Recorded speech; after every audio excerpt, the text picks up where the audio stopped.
Om Sairam. Welcome to my channel Shri Sai Divya చరణాలు.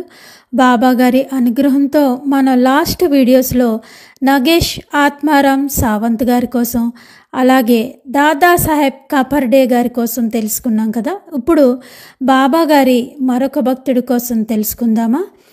నానాసాహెబ్ డెంగిలే నిమోన్ గావ్ నివాసి మరియు బాబాకు గొప్ప భక్తుడు, మహాభక్తుడు.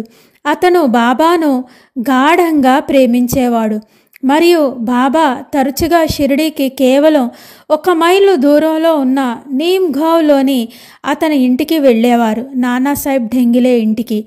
త్రయంబక్ డెంగిలే నీమ్గావ్కు జాగీర్దార్ అంటే ప్రాంతీయ అధికారి. త్రయంబక్ డెంగిలే మనవలు బాబూసాహెబ్ డెంగిలే, నానాసాహెబ్ డెంగిలే. బాబాకు బాబాసాహెబ్ డెంగిలే అంటే చాలా ఇష్టం. బాబా నీమ్గావ్ వెళ్ళినప్పుడల్లా బాబాసాహెబ్ డెంగిలే ఇంటికి వెళ్ళి రోజంతా ఆయనతో మాట్లాడుతూ గడిపేవారు. వారి ఇంటి దగ్గర ఉన్న వేప చెట్టు కింద కూర్చొని కబుర్లు చెప్పుకునేవారు. తర్వాత బాబా ప్రధాన రహదారి ద్వారా షిరిడీకి తిరిగి వచ్చేవారు. ఆ తర్వాత గ్రామం గుండా నడిచి ద్వారకామాయికి వెళ్ళేవారు.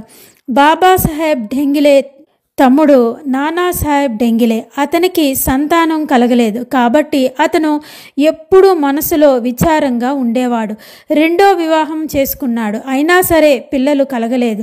అప్పుడు బాబాసాహెబ్ డెంగిలే నానాసాహెబ్ డెంగిలేను శ్రీ సాయిబాబా దర్శనానికి పంపించారు. సాయి కృప మరియు బాబాగారి ఆశీర్వాదం వలన ఒక కుమారుడు జన్మించాడు.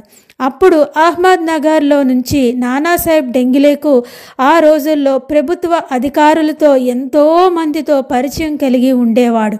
వారిలో ఒకరైన అహ్మద్ నగర్ జిల్లా కలెక్టర్కు కార్యదర్శిగా పనిచేస్తున్న చిదంబర్ కేశవ్ ఘాడ్గిల్ అనే వ్యక్తి నానాసాహెబ్ డెంగిలే చెప్పడంతో తన కుటుంబంతో షిరిడీకి వెళ్ళి బాబాను దర్శించుకొని వస్తారు చిదంబర్ కేశవ్ ఘాడ్గిల్. అప్పటి నుంచి అహ్మద్ నగర్ చుట్టుప్రక్కల ప్రాంతాల నుండి చాలామంది షిరిడీకి రావడం, బాబాను దర్శించుకోవడం ప్రారంభించారు. ద్వారకామాయిలో నానాసాహెబ్ డెంగిలే ఇచ్చిన చెక్క పలకపై బాబా నిద్రించేవారు. చెక్క పలక అరచేతి అంత వెడల్పు మాత్రమే ఉండేది. బాబా ఆ పలకను ఒక ఉయ్యాలలాగా 2 చివర్లలో చిరిగిన గుడ్డ ముక్కలతో బిగించి మసీదు పైభాగం నుంచి వేలాడదీశారు. 4 చివర్ల దీపాలు పెట్టేవారు. దాని మీద బాబా పడుకునేవారు. బాబా ఎలా పైకి ఎక్కేవారో